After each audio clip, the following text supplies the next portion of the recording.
prostate check for the guys, and if we knew anybody who also in our family, male relative, making sure they get their prostate check. But don't forget, getting the boobies checked too. Come on, welcome. Men, get your boobies checked, because men are also have the possibility of breast cancer too, right? So today, we're going to continue on with behaviors and attitudes that help us be well.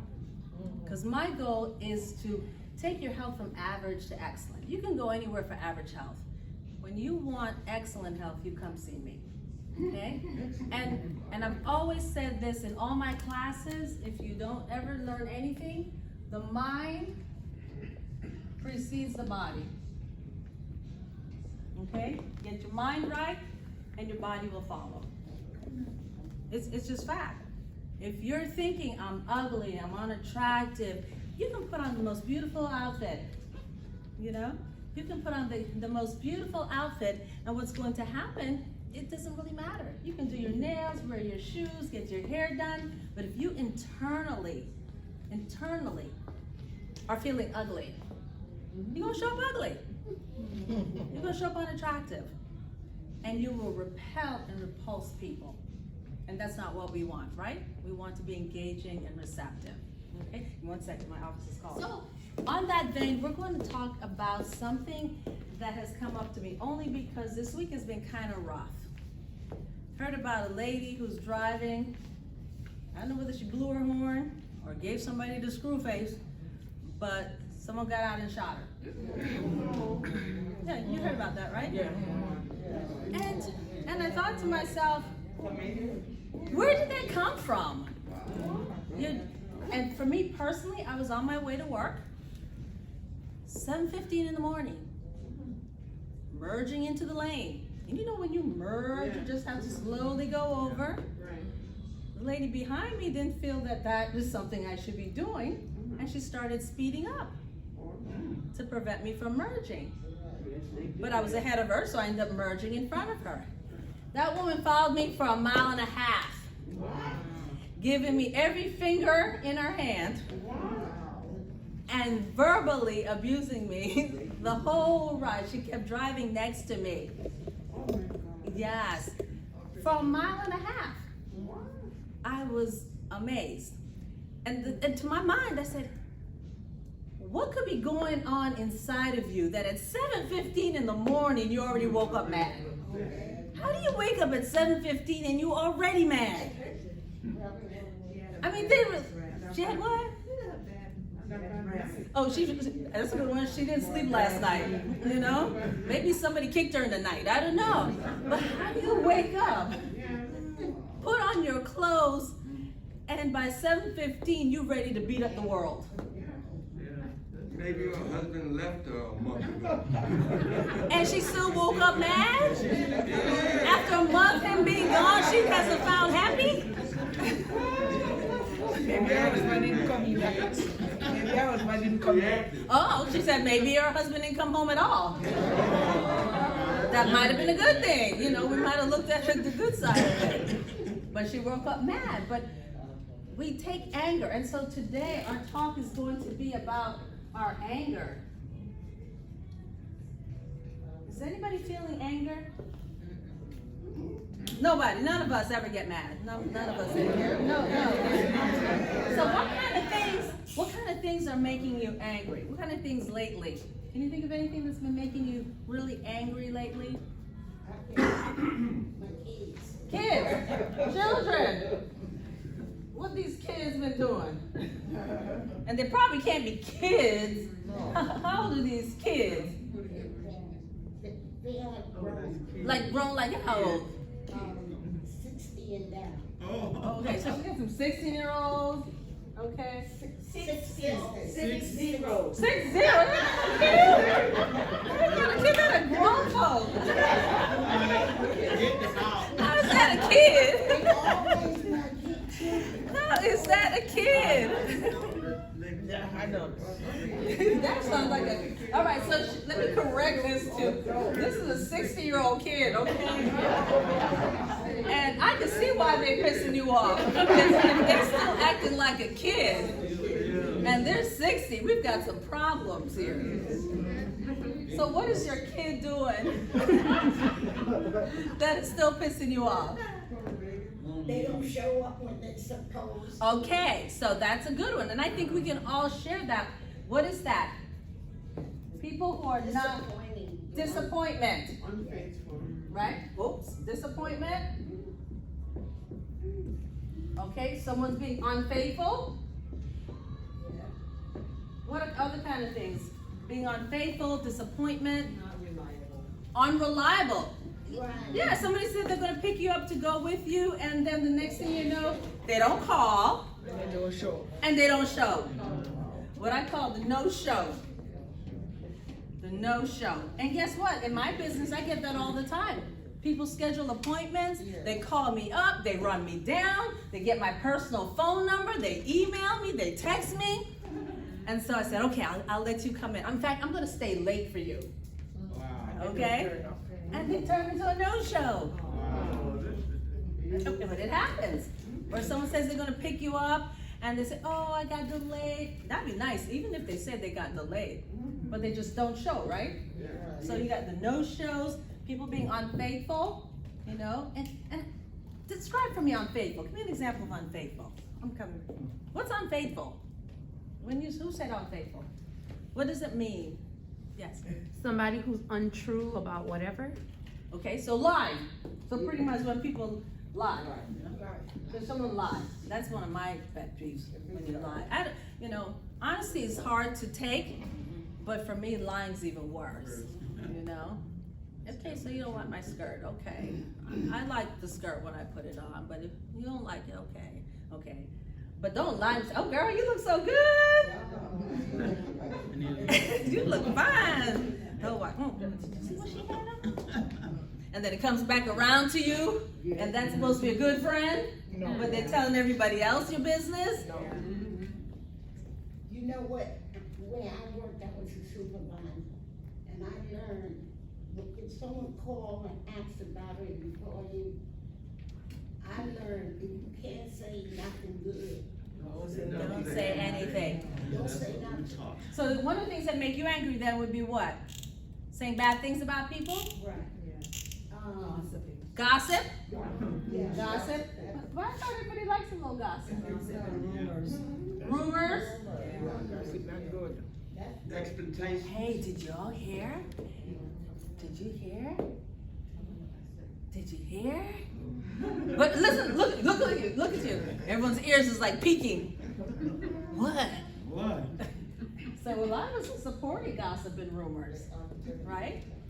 Because we have 2 ears and 1 mouth. But usually it's wrong. It's incorrect. It's false, right? So it goes back to lie. What are the things make you, I'm gonna talk about angry, like real angry. Disrespect. Disrespect. Now that's a huge one. What is disrespect? Lack of respect. Well, I mean, one person's lack of respect may not be like, I don't care, you know. For instance, we'll talk about my mama since she's not here. If my mom comes in a room and someone doesn't say good morning or good afternoon or hello, she feels they disrespect her, you know? Well, she came into the room. She's the one should. Right. Okay, and so you would think a sign of respect is, he's saying, well, the person who comes in the room is the person who should say hello. Well, my mom thinks if she comes in the room as Her Highness, everyone should then say hello to her. And she considers it a disrespect. So you see perspective. So when we talk about disrespect, it's in the eyes of the person. And I've talked a lot in this class. The mind reading. Not one of us is from planet Pluto, where they read minds. We're from planet Earth. And there's no mind reading going on. So if you feel disrespect from people not greeting you, you gotta have a conversation. Remember, we're always talking about that conversation. This is my anticipation, this is what I want. So let's move forward. All this anger, where does it go? usually. First,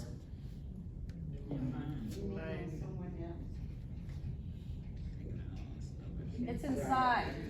It's inside. I really don't think that woman just, out of the blue, decided, I'm gonna go after this woman in the car in front of me. In that moment she said it, but it came from something else. I always say problems are 3 layers deep, at minimum. It was inside, it was seething for a while. When people disappoint you, it's not the first time they disappoint you that bothers you, right? You might be a little bit upset. It's the second, it's the third, it's the fourth, it's on and on and on, and they keep doing it over and over again, right? So when she cut in, it triggered it. It was like, boom, trigger. So then what happens is that trigger. And I'm bringing this up because we're all carrying a lot of anger. How do I know? It's all around. Don't you all feel the energy? You're in line and people just come in front of you. Or you're talking to someone and people are butting in. You know, and you're feeling, and there's a weight out there of people getting angry.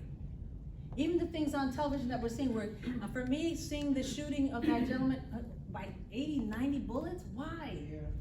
It gives me sorrow, and it also caused me anger. And it's going inside. The problem with things that are going inside is what? Stress. Stress. It leads to stress. Resentment. Resentment. We talked about that before. Resentment. When you're angry, you said you were going to take out the garbage. That was your job. The only job you have in this whole house. Anybody?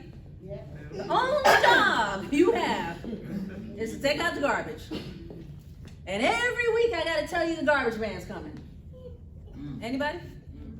No. After a while, that stuff builds up, and the next thing you know, the poor soul comes in and be like, hi baby, what's wrong with you?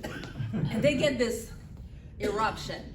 And therein lies we're having this conversation, because what's inside ends up comes outside. I call it the vomiting effect, where you ever eat something that's bad and all of a sudden it comes up? You don't want it to come up. In fact, you're embarrassed if it comes up, but it just comes up out of the blue. You could be talking to your best friend, all of a sudden you're yelling and screaming at them, and they're looking at you like, what'd I do? Because it came up, not because of what they even said to you, because something inside came out. Anybody ever had that experience? It just happened. You're yelling, you're screaming, you're upset, or maybe just something is just out of the blue. You're just crying for no reason at all. At least you think. It just comes out in tears. It's pouring out of you because you're hurt. It's been on the inside for so long that it has to come out. My fiance always says to me all the time, better out than in. And I said to him, I'm not certain about that would be. It might be a little violent. Yes. He just left. He used the word resentment. Okay, when someone is resenting you, what do you think they're actually saying to you? I took it as they were angry with me. So, but what is your version? I wanted to hear his version of resentment. So, and I took it as, you don't have to worry about that to myself. I won't resent you anymore. I'll be out of your way. okay. So she came up with a solution. I didn't say that. I just heard it. You heard it. Resentment. So I'm like, really? Okay, resentment, you know. So I got out of the way because they constantly like to have some kind of dialogue. We're always in some kind of dialogue, disagreeing. And I'm like, no. So we have a question on the floor to elaborate on resentment. And anybody can have this conversation, because I think we all feel it at some time or another. Tell us more about resentment. I feel I'm the only one washing dishes in the house. Okay? You know, I don't know why, but yes I do, I know why. I feel that I'm the only one who know where the soap is. It's hidden to everybody else, you know? So, because I find I'm always the one washing the dishes, you know? And by the way, the things we're resentful about, they're probably only half true. Because our vision is only about ourselves. So oftentimes our stories fit our belief.